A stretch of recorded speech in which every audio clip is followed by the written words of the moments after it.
इस भौतिक जगत में हर व्यक्ति को किसी न किसी कर्म में प्रवृत्त होना ही पड़ता है।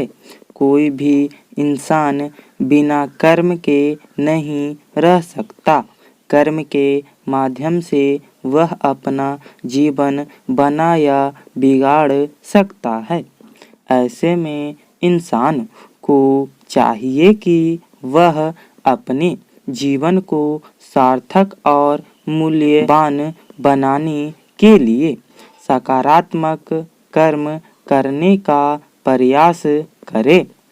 अपने सार्थक कर्म के जरिए ही एक निर्धन परिवार में जन्मा व्यक्ति अमीर बन सकता है, ज्ञानवान और गुणवान बन सकता है।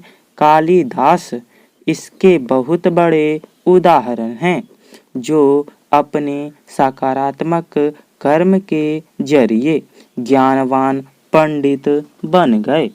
वहीं समाज में कई ऐसे उदाहरण देखने को मिलते हैं जिनमें नकारात्मक कर्म के जरिए कई लोगों ने अपने जीवन को तबाह कर लिया।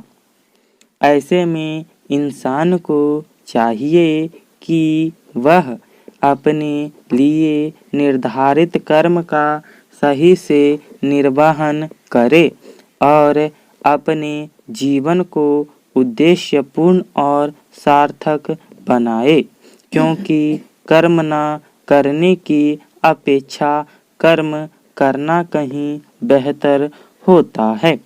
वैसे भी कर्म के बिना जीवन निर्वाह संभव भी तो नहीं है।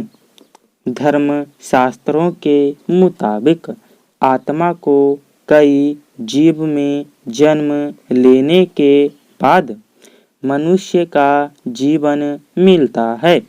सिर्फ इसी योनि में कर्म करना जीव के वश में होता है। दूसरा जीव या तो परजीवी होता है या उसके कर्म इतने सीमित होते हैं जिनका कोई अर्थ नहीं होता।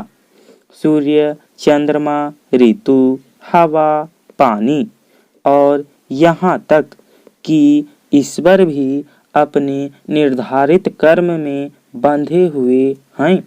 सृष्टि की रचना से लेकर आज तक इनमें से किसी ने कभी भी अपने निर्धारित कर्म का उल्लंघन नहीं किया है। अगर इंसान इनका अनुसरण करे तो निश्चय ही अपना जीवन सफल बना लेगा। कर्म एक गूढ़ विषय है जिसकी बारीकियों को समझना अत्यंत कठिन है।